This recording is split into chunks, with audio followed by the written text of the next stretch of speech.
Hello. I knew it. I was just like, this girl is gonna come looking all fab and gorgeous. The girl must just do the things. And I'm out here rocking my lockdown eyebrows, my Girl, we lockdown. all have lockdown eyebrows.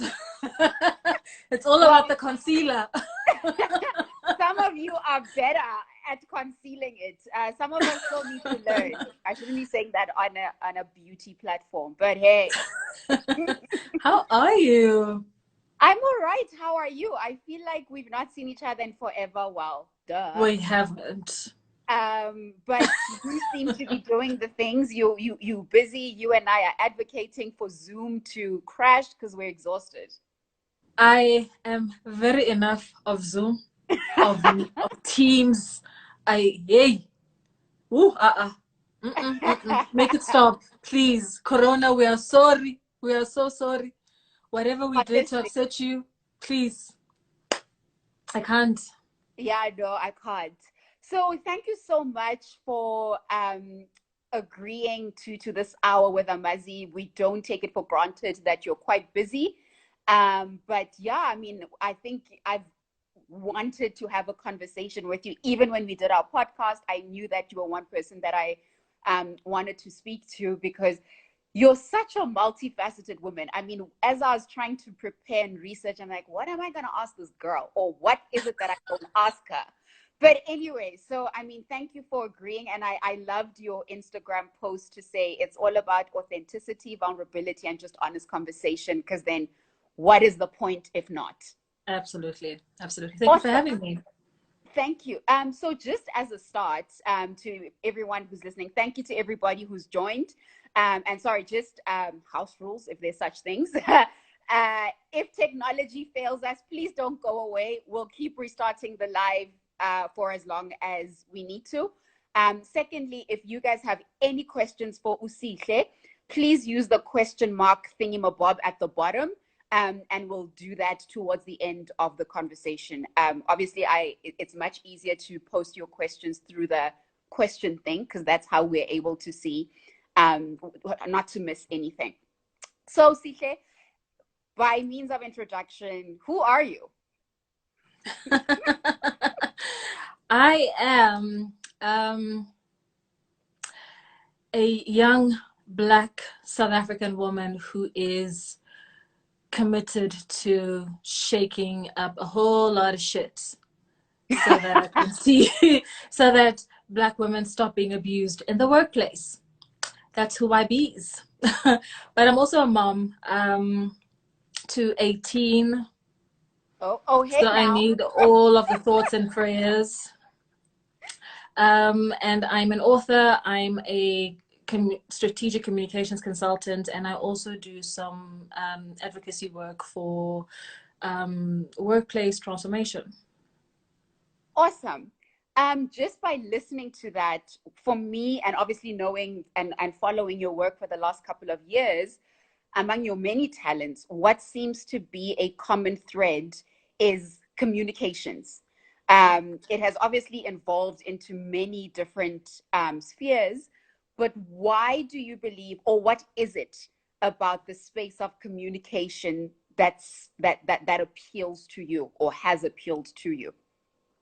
It's very interesting because I have always thought of myself as more introverted. So getting into the comm space, particularly PR, seemed to work for me because I could be behind the scenes and kind of, send my work out and not actually have to be there. I'm the person who would train people on how to speak in public and how to relay messages across. But I would just be the machine in the background that kind of makes it all happen. And Mm-hmm. it worked well for my introverted self, because I was able to write because I enjoy writing. I consider myself a creative in that way. But my career has been very interesting because there's so many things that I've done over the years within the communications kind of space that make sense now. Like, for Mm-hmm. instance, when I was in matric, I did a TV presenting course, but I've never done any TV presenting work. But now I'm like, oh, look at that.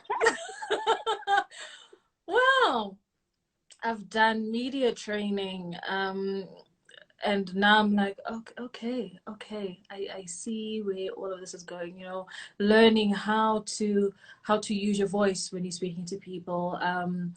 When is it loud? When is it soft? What are the Mm. different tonalities that you need to apply? And even in the context of writing, being somebody who I've always kind of written, but applying that in terms of learning it professionally and applying it within the professional context has really helped me to be able to articulate myself in a way that people can relate to, people can understand. I'm able to simplify concepts, to make them more relatable and enable people to engage with the content. So it's really all kind of led to this moment. This moment. And that's Yeah. it's always fascinated me about you because anybody who knows you in real life, you are an introvert. You are very soft spoken. You've got a very calm energy.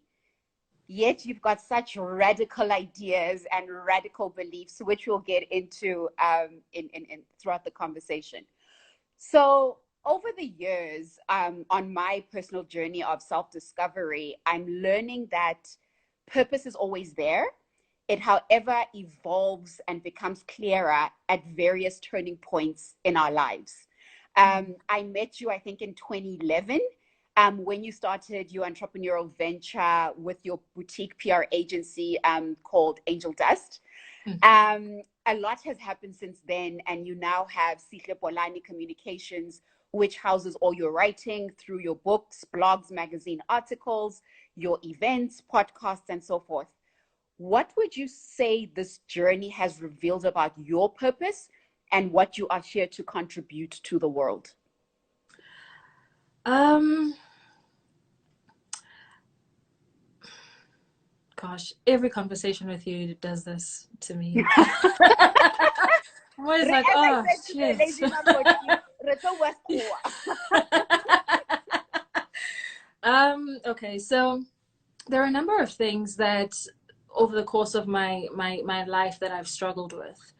And I've never really understood why I dealt with these particular things. So going back to, primary school days and how I would struggle with the conflict of being a black girl that is going to a white school in a white neighborhood and not have any friends that live around me that are black. And then having to go to school, and then I have white friends and I have black friends, but my black friends want to exercise ownership over me at school because I'm black. What am I doing with the white people? Mm. But after school, I need to have a social life. So I need those white friends, actually, you know?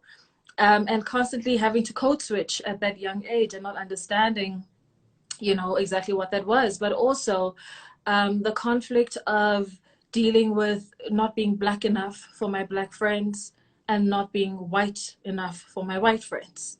Mm. And never really feeling like I belong on either side. Sure. And then as I got older, I really, obviously I've made friends, I've had girlfriends over the years, but I've always struggled with the idea, I guess, of outgrowing friends because I always found myself outgrowing people, and I'd always think there's something wrong with me. Why am I no longer able to connect to this? Wow. This was so much fun a year ago or 2 years ago. Why do I now not like this? Why do I not like this environment anymore? Mm. And then I grow distant, and then I kind of, move on away from that. And I always felt like, mm, maybe there's something wrong with me. Maybe I'm the one who just struggles to connect with people. Mm-hmm. But what I've realized is that my spirit and my heart genuinely want me to connect with people who are very much committed to having a life that has meaning and that has purpose. Mm. People who focus on more than just themselves. Mm. People who want to do more than just wake up, go to work, do a job, go home, get a paycheck at the end of the month. Yeah, That's yeah, important to me because I realize that even though I may not have been actively paying attention when I was younger to injustices and all of these things, you know, I mean, I was one of those, I don't want to watch the news, it's depressing, there's too many fucked up things happening in the world, I'm not even trying to be part of that, don't care, don't want to know. yeah. But now I'm like, this one woman riot that's running amok in corporate, which is so crazy to me because I'm like, wow, well, look at that, you know.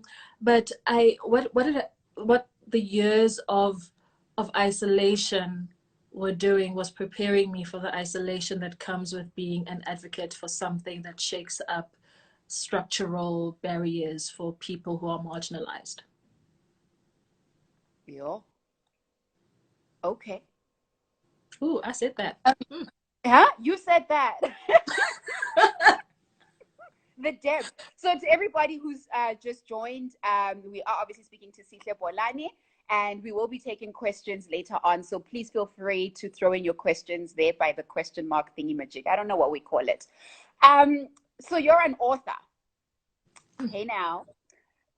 You released your first book in 2018 titled We Are the Ones We Need, which tells of your harrowing experience as a Black woman in corporate South Africa. Mm. Something which I feel that has always been on everybody's lips, but no one has been as brave as you have been to quote Ian Lavinsant, call a thing a thing. Yeah. And I'm just going to give anybody who doesn't have the book, I'm just going to give you a taste of, this is not even the main book, right? This is just the cover. And Sihle says, slavery was legal, the Holocaust was legal, segregation was legal, apartheid was legal. Does that make them right? This bank has shown me that those injustices are still prevalent in the corporate world. And just as our forefathers fought to the death for justice, equality, and to be seen as human beings, I too am fighting this bank system to the end. I refuse to lie down and continue to accept this discrimination abuse at the hands of a privileged few who are too busy protecting their own pockets to care about the rest of us. First of all, congratulations for being brave enough to put your life in a book. Thank you. And congratulations for being so brave enough to stand for something. As I said, I think corporate injustices has always been a topic, but it's just that. It's no one has actually gone out to try and do something. Without stating the obvious, why did you feel that this was an important book to write? Why did you feel that, what inspired you to put pen to paper? So when I went through my experience in the workplace, you know, one of the biggest things that I struggled with initially when I realized that it was fight mode, was the courage to fight back, right? We go into, especially as Black professionals, we go into the workplace and we kind of just want to toe the line. We want to do the right things in the right way. We don't want to cause any trouble. We don't want to ruffle any feathers. Mm-hmm. And so even when we are under attack, we don't actually know how to deal with it. And so we try and explain it away. Or we think we tell ourselves we're overreacting, or we believe them telling us that we're overreacting, or we're being too sensitive, and all of these different things. And for me, writing the book was, and even the way in which I wrote it was important because I wanted to have a physical manifestation of uh, validity for Black professionals, something that says, yes, you experienced it. Yes, this is exactly what you're going through. Yeah. And actually, that thing that you went through, or that thing that your boss said or did, this is actually what it's called.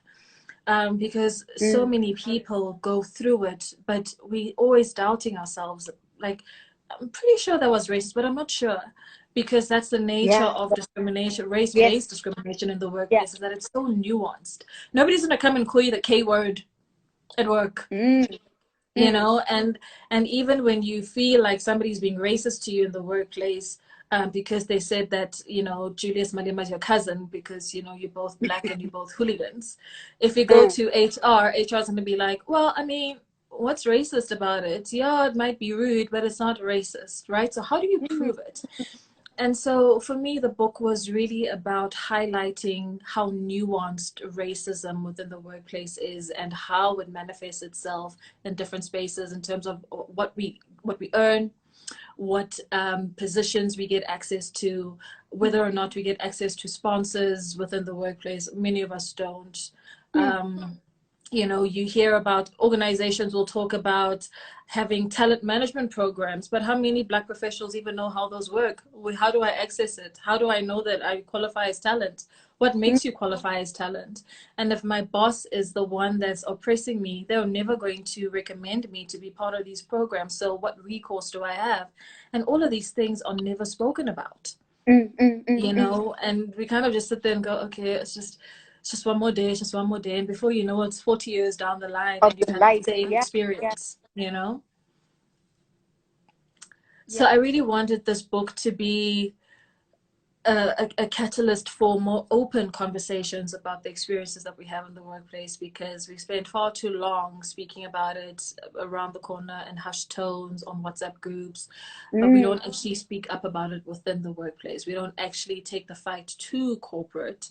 And my hope still is that, you know, over time this book will encourage more people to be more vocal, more people to kind of use it as a guide to help them better navigate those very, very murky waters within corporates, you know, empower them to push back, empower them to be able to call a thing by its name and confront the people that are, you know, mistreating them in the workplace.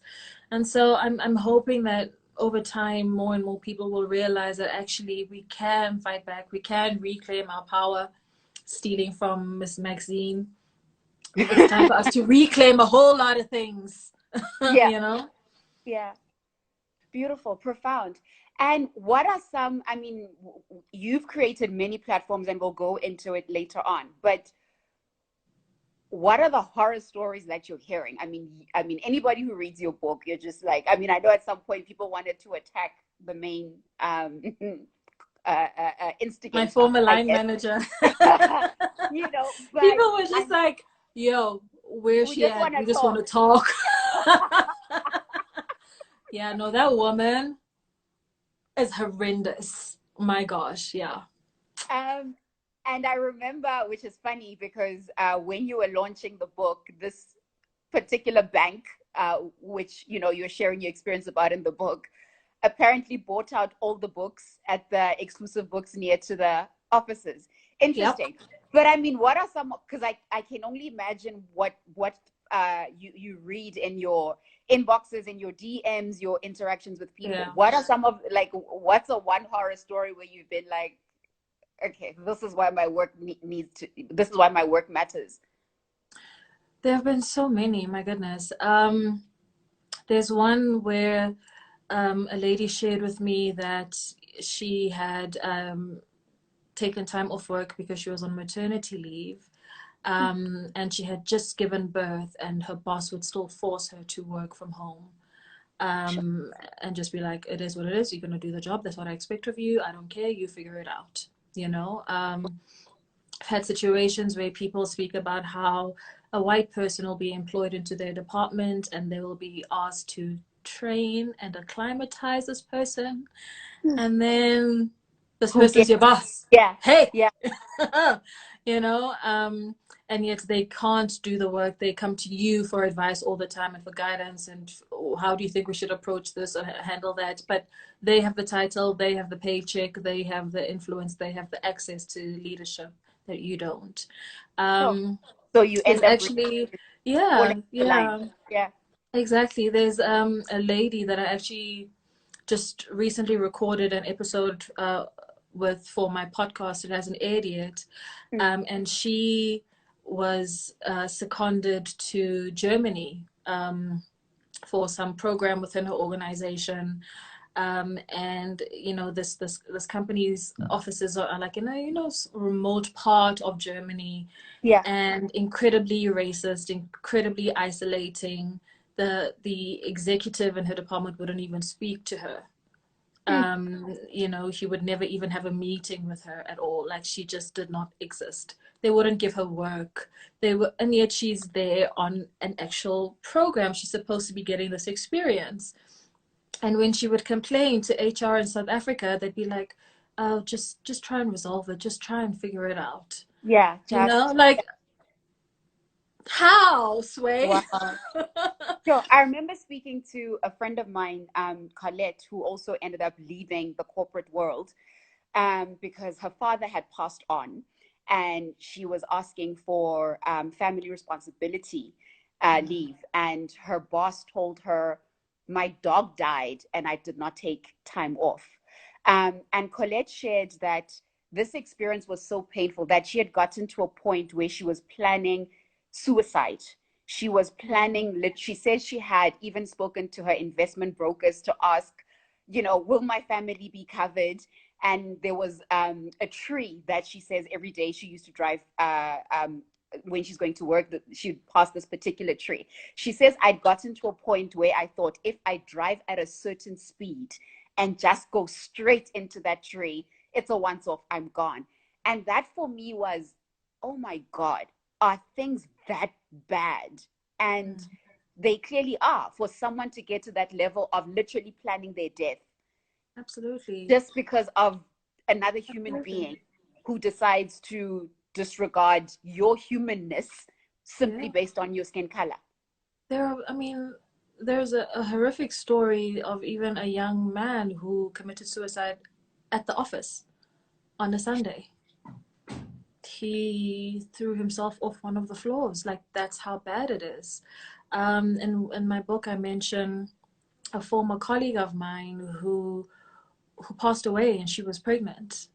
She was 5 months pregnant, and she was hospitalized, and she passed away because these environments are so toxic. They actually take a toll on us emotionally, which then becomes a physical manifestation of illness. And we don't talk about that enough. You know, we still treat mental health and mental illness as, these issues that are either a sign of weakness, or you're just crazy, like you're going to be walking around picking up papers from the floor. And we need to educate ourselves more. We actually need to take the responsibility to educate ourselves about the fact that, we talk so lightly about, oh my gosh, I'm so anxious. Oh my gosh, my anxiety is peaking. But anxiety is an actual mental illness, and we don't take it seriously. Depression. People will self diagnose and be like, oh my gosh, I'm depressed. But we need to stop playing about that, guys. This is really serious, and it really does manifest itself in a myriad of different ways. It impacts on our ability to enjoy life. It impacts on our health. It impacts on our ability to connect with others, to fulfill our functions within our jobs. I Yeah. know for myself, I couldn't even participate within social context because this followed me everywhere. Do you know what I mean? When I'm not at work, I'm thinking about work. Sure. It takes up all your, when I'm in the office, I'm in meetings all day because I don't have resources to support me to fulfill my functions. Every time I would ask for a resource, my request would be rejected. And so I'm in meetings all day. When I get home in the evening, I've got to be a mom. When my daughter goes to sleep, then I've got to actually do the work that I couldn't do during the day. So I'd be going to sleep at like 2, 3 o'clock in the morning, up again at 5 a.m., back again, doing the same thing all over again. For a period of about 8 or 9 months, I was literally doing that 5 days a week. Sure. Sihle, does it matter then that we're having these conversations, black girl to black girl, um, when we're not necessarily, I guess, the cause of the problem, right? It goes back to the conversations we've had of it's women who are at the forefront of fighting femicide and, gender-based violence when we're not the ones that are instigating this. What needs to happen? As I said, does it matter that you and I are having this conversation? Because we don't necessarily cause harm to each other, but I know that you've shared in your book, which is why you call it We're the Ones We Need, is as Black people, we're not each other's allies. Yeah, that's exactly it. Yeah. That Sorry, is before you exactly answer, it. And that's why, there's someone who asked what the name of the book is. Buhle, it's called We Are the Ones We Need. Sihle, where is it available for purchase? Take a lot is probably the easiest. Afro culture, Afrocentric lit, they all on Instagram, so you can check them out. Awesome. Sihle, I'm sorry, Abuhle, I hope we answered your question. So yeah, you were saying, yeah, So I why think, matter? Yeah. yeah, I think it is important because we firstly need to be on the same page with each other, right? And we need to be in a space where we can have these conversations without judgment, and where we can have these conversations and offer each other empathy Mm, and amplify each other's voices. Because not having the conversation means that I, Sihle, go into corporate by myself and try to explain why this is problematic, mm, which doesn't work. But if I'm coming in with an army of women that I've actually had a conversation with, and we're all like, actually, yeah, actually, it's rubbish. Let's go fight. Completely different scenario with a completely different outcome. And I was very intentional about we are the ones we need, because corporate SA is not going to wake up. Any corporate globally is mm. not going to wake up and say, "Sorry, guys, we've been unfair for you, right, for the past 100 years. We're really sorry about that, but we've changed now. So we're going to be Mm. fair, and we're going to pay you what you deserve, and we're going to give you all the right opportunities, and we're going to promote you if you were due for a promotion. We're so sorry. This is us atoning now, and offering some sort of redress." That's not going to happen. And the reality is that, and this is a quote that I saw from somebody, I can't even remember who it was, but I saw it on social media, that said that we have to, every ounce of justice that we get, we are going to have to fight for. Sure. That's not going to be handed to Given us. to us. Yeah. So we're the ones we need, guys, in our small spaces. Let's try to advocate for change. Um, there's a quote that I love by a friend of mine, Togo Zamjo. It says, "Nothing sends the world into a tailspin quite like when it collides with a woman that won't engage from a place of lack. With a black woman that won't engage from a place of lack." Sorry, let me read that again. "Nothing sends the world into a tailspin quite like when it collides with a black woman that won't engage from a place of lack." Mm. For me, no one epitomizes that quote as much as you do. Every time I read it, I'm just like, Sihle Bolani, why do you think the world is so threatened by women like you? Because the world never imagined um,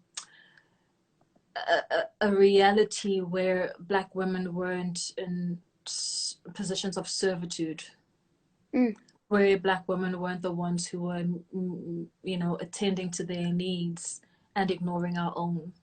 mm, Where black women were saying, actually, no, fuck you, don't need you, nope, no thanks, yeah. I'm good. Oh, what, marriage? Nope, don't need that. It's okay, keep it. It's all right. Mm, And it's always interesting to me, because even outside of the workplace, I see how, and this is particularly common with black men on social media, when they feel like black women are stepping out of line. Ooh, nobody's gonna marry you. Oh, ooh, I'm so scared. Do you know what I mean? Like, guys, the world was really struggling with acknowledging, seeing, accepting the fact that black women have woken up and realized that actually we do have power, that actually we can decide what kind of lives and realities we want for ourselves. And if you're not going to give it to us, we're going to take it, because we're mm. sick and tired of being the people who are always oppressed, always taking care of people. I'm sick and tired of black women being called imbogodo. I don't want that. Tired I'm of being not trying to strong. be no rock. Yeah, No. yeah, And I'm tired of us, glorifying the strength of black women, when the strength of black women only exists because we had no other choice.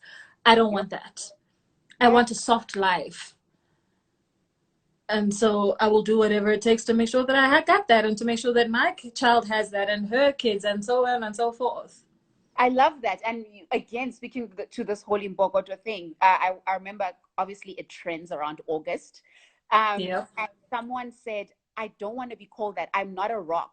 I'm a human with feelings, with heart, with softness." And Yeah. as you beautifully said, I want softness. Mm. Because then we end up being called what? The angry black woman. It's because of this Exactly. rockness, this rock persona that we're meant to embody Yeah. every single time. Yeah. Everybody wants to police black women, even if people say now, because now, you know, diversity and inclusion are trending. Every organization's got a diversity Feminism. and inclusion program. So exciting. And then they go, okay, so we want to hear, you know, how do black women really feel? How can we make this organization? And then black women will say, we don't like A, B, C, D, or this doesn't work, or actually that's exclusionary. And then it's like, maybe you shouldn't say it like that. Maybe you need to just use these words rather. Maybe you just come across a bit aggressive. So You're the maybe black try and rather position it in this.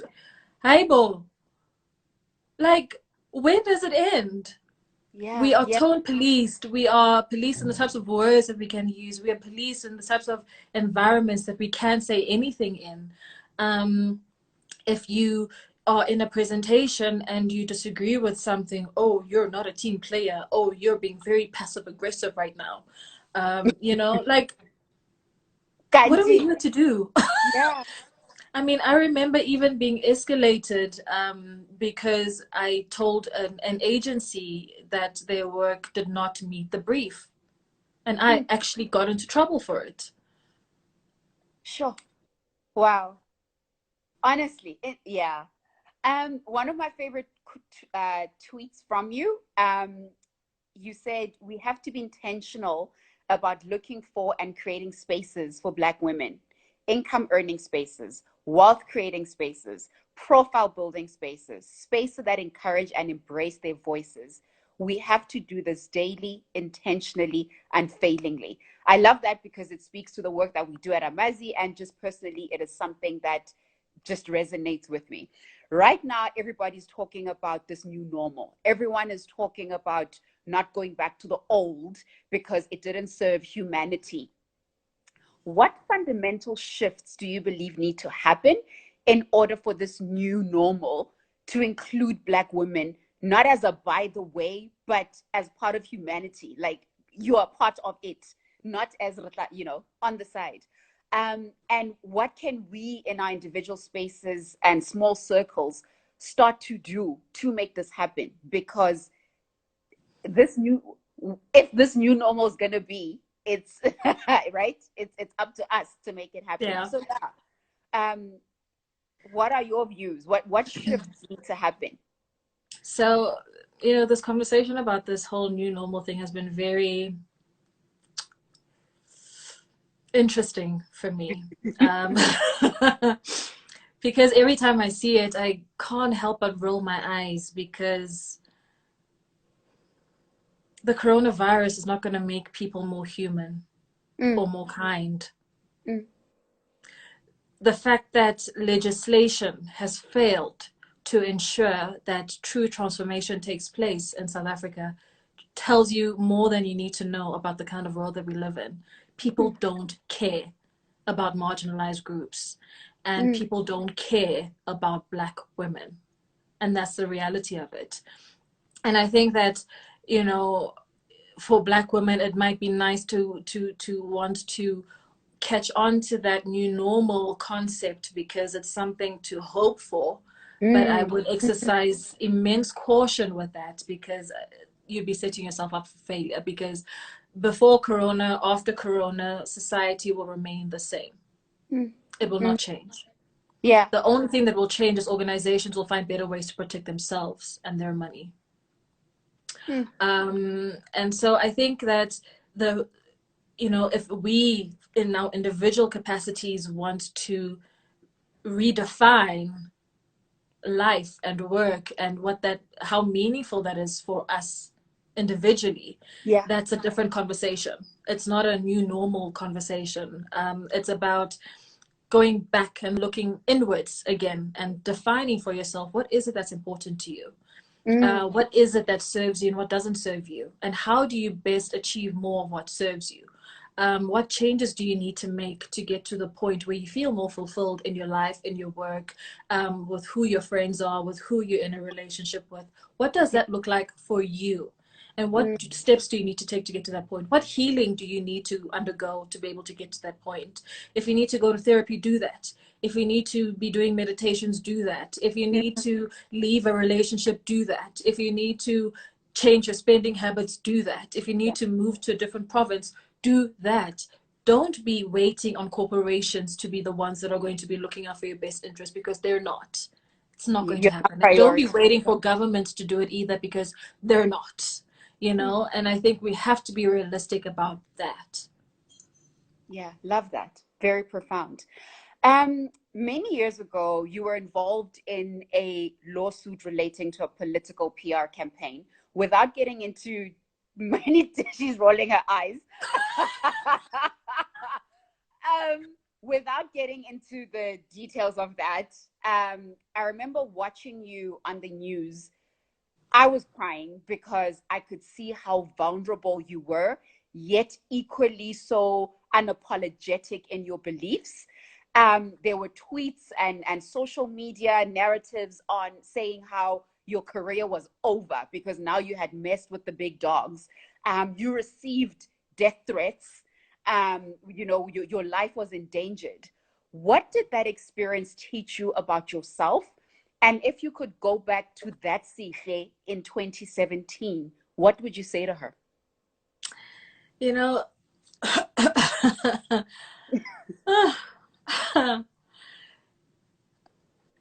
that was probably one of the most difficult times in my life, for a number of reasons. Um, so the first thing is that I had literally, when I did work for this political party, I had literally been fresh out of employment. So I was now like, okay, because I left my job with no plan. I didn't have anything waiting for me. I was just like, okay, well, let me just try this consulting thing, right? Yeah. And so this opportunity came along and I resisted it at first. And then I was like, well, you know, it keeps coming back, so maybe there's something to it. Sure. So got into it, did the work, and then no payment, no payment, no payment, no payment. And I'm just like, what the hell? Right? I have bills to pay, I have a child to feed, and I Maintain, don't have yes. any money. And I think And I you must be provided the damn service. Pay me. exactly, exactly, right? Um, I think if it wasn't, if I didn't have a child, I might have probably been a bit more patient or a bit more lax about it or whatever the case, or probably would have just done more to avoid that confrontation and that conflict. Yeah. But here I was sitting at home every day with a child who doesn't have food to eat. And so I had to kind of dig deep and find the fighter within myself. Mm. Um, and so in deciding to take them on, I knew that I was taking a big risk, but I never really fathomed what How? that would mean, Yeah. right? So firstly, dealing with them and trying to, you know, be in denial about it and all of these kinds of things was one thing. Mm. Having a media campaign that was out to tarnish me and paint me as some tart, you know, was something else. Or having articles written about me, about my work, but having a picture of me from a party to paint Mm. a particular image. And being someone who's in PR, I understand all of these tactics, right? And so I would obviously see these articles and have to just be like, you know what? I'm not going to say anything. I'm not going to do anything. I'm not going to respond. And then to, and this is probably, I mean, I expected that kind of stuff from them. I didn't expect the whole death threat thing. Okay, Yeah. that was lit. Yeah. I That mean, was that was scary. I'm not even going to lie. And I was incredibly paranoid for the longest time. I couldn't go anywhere on my own for the longest time because I wouldn't put it past them to do anything, you know. yeah. But I think the most hurtful thing for me in that process and having obviously this whole thing out happening in public was the fact that so many Black people who had not bothered to read the court documents, had not bothered to read my affidavit to understand exactly what happened, who had not bothered to arm themselves with facts, were dragging me through the mud on social media, because they support this political party, or they have a friend who's a part of it, or whatever the case may Mm. be. One of the most, I suppose, interesting things that stood out for me is there was one article. I mean, we have no control over what the media write, right? Yeah. And there was an article that said PR expert Sihle Bolani is, and I literally had black women going PR expert my ass, who have, you don't know me, you've never worked with me, you know nothing Oh about my my work, God. you know nothing about what I do, but you've decided that this is an opportunity for you to drag me and stomp on me when I'm already trying to fight a major giant on my own. And for Yeah. me, that Yeah. was probably what was most hurtful, seeing black people, and particularly black women, being so excited by the fact that I'm being dragged in the media, because who do I think I am? Yeah. You know? That's the How dare principle. you? Yeah. How dare you? And for me, that was an eye-opening exercise, and it was a very, very lonely time for me, Yeah. because obviously you lose work, you lose money, you lose friends, Yeah. lifestyle changes completely. But also, then what do you do? Because now these people have such reach. You try to Mm. apply for a job, and everybody's like, nope, not You're you. that girl. Yeah. Mm-mm. We can't do that. Sorry, you know. So it was a very difficult time, and I never really knew how I was going to get out of it, if I would get Mm. out of it, if I was ever going to be able to work again, to Sure. make money, to make a living, to restore my reputation that had been Yeah. dragged simply because I was fighting for what was due to me in the first place. You know, and so it really was a very difficult thing to go through. Even now, when I will, if I pitch for work with clients, it still comes up, Mm. It's your because, scarlet letter. because Yeah. people unfortunately understand the way that politics works. Mm. Are you Mm. going to impact on our ability to get contracts from government or not? Yeah.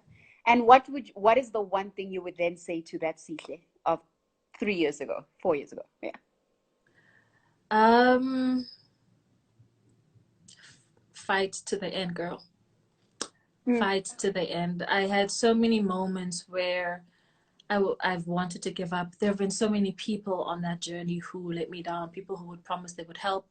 including lawyers. Mm. And then people would drop me when it's the day to go to court.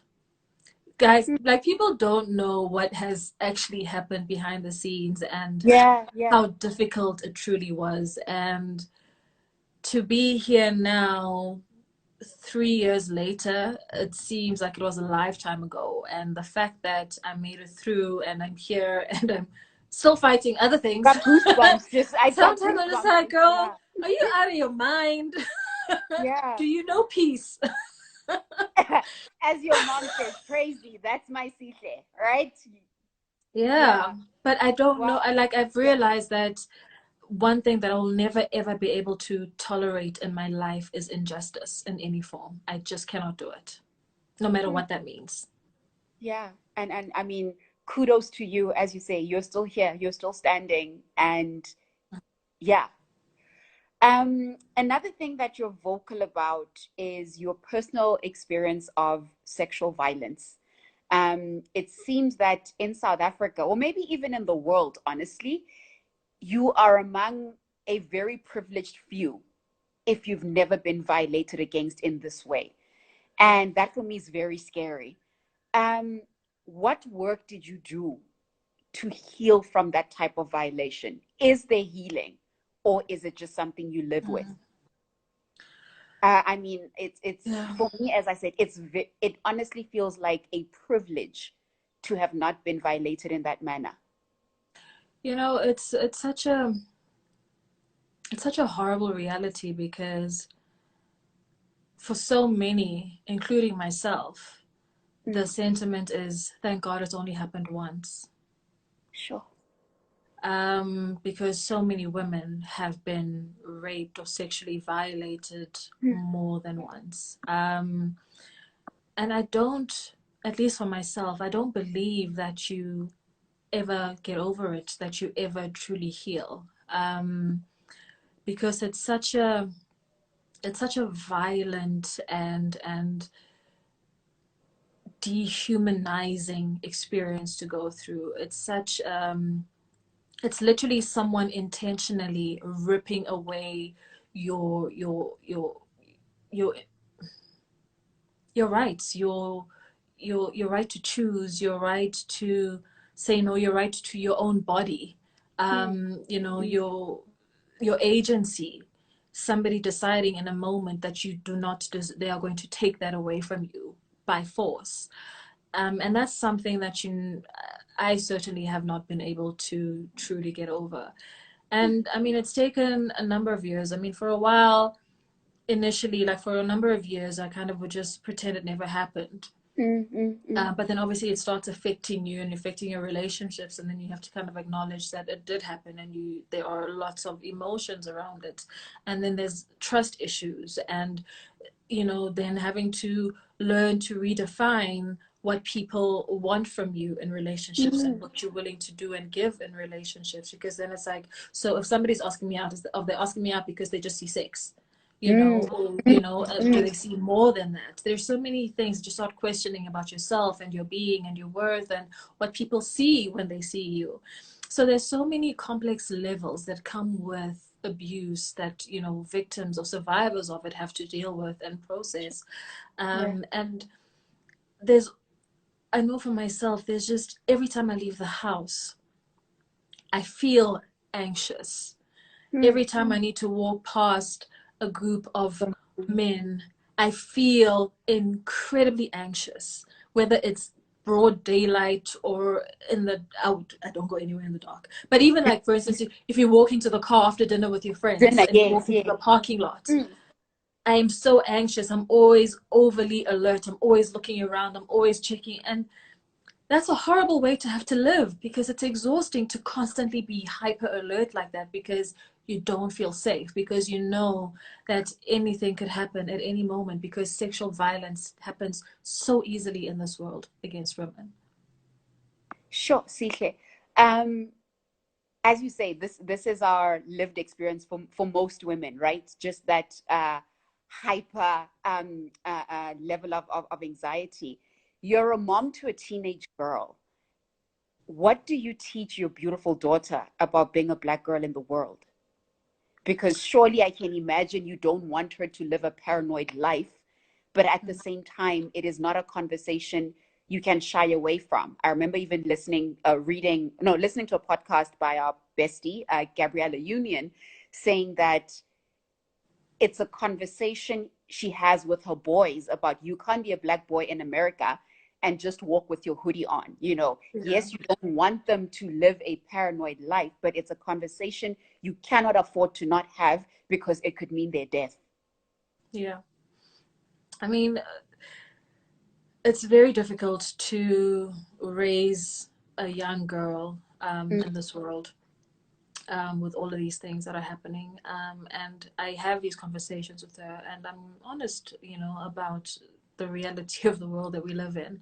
yeah. And I always reinforce things like, I wish we lived in a world where you didn't have to watch what you wear, Mm, or where mm, you go, or where you can trust that people will keep their hands to themselves. I wish that I could say you can get into an Uber and go to your friend on your own. Or if mm, I could say I could drop you off at the mall, go watch a movie with your friends and be on your own. mm. I can't even do that. Sure. Because if she says, oh, she wants to go to movies with friends, I have to be there, or a friend's parent Adult, has yes, to be there, yes. because Mm, there's no way that we can just let them run free mm, because of the risks that are involved. Um, it's about having conversations about sex versus rape at a much younger age, mm, because the exposure is different, from social media to, the types of environments that they may be exposed to, but also teaching about consent. And, mm, yes, you may like a guy, But if you not be ready to have sex with him and he coerces you, it's rape. Yeah, yeah. You Mm. know, those little nuances that so many young people don't know or understand. I mean, hell, grown men seemingly don't understand consent.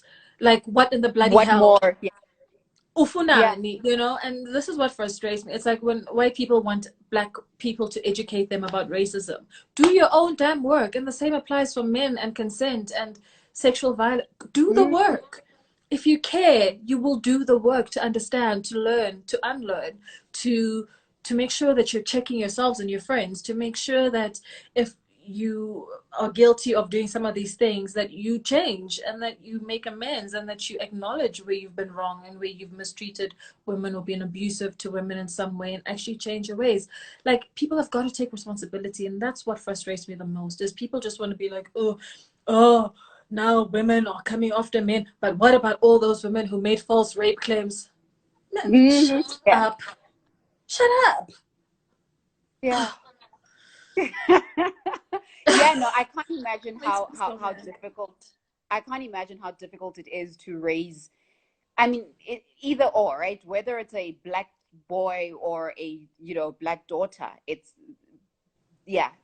different structure. Ginger, it's like being born black, is yeah, it's a curse to a certain extent in the world that we live in. But we remain hopeful, and as you say, just um, keep trying to, I guess, affirm the positive wherever Yeah. we can, just so Yeah. that we then don't have to deal with big issues like mental health of paranoid kids because they can't even go and enjoy, I don't know, riding their bicycle in a park because, Yeah. again, that could mean, violation. Um, where I'm just wary of time. And oh my goodness, I've not even gotten through all the questions. But guys, I will still try and make time for questions. If you've got any questions, please use the question mark thingy majig at the bottom.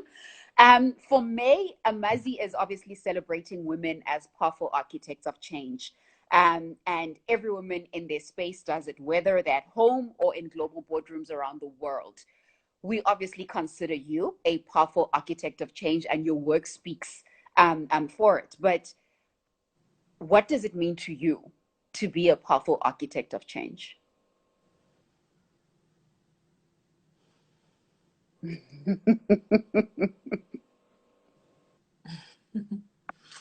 Um, I generally struggle with those kinds of titles and labels, and here's why. Mm,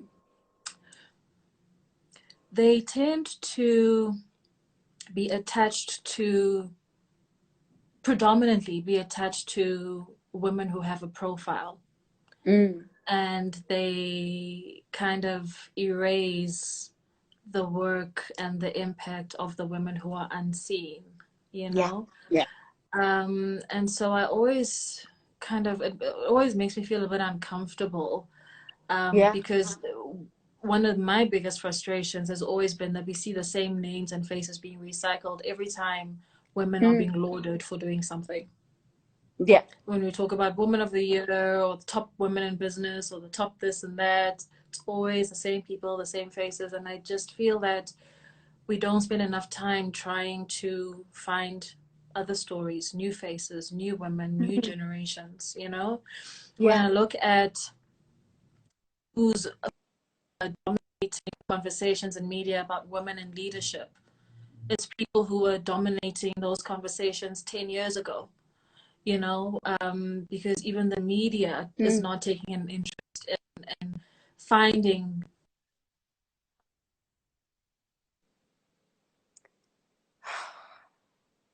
Am I losing you? Or am I the one that? Yeah. Are you back? Your screen has frozen. I don't know if it's me. Are you back? Okay. Okay, you're back. So, Yeah. oh, Oh no. Come on, Instagram. You've been doing so well. We're almost done. okay, now you're back. So honestly just I'm quite okay with just being the woman who does what I am doing in my space, and whatever.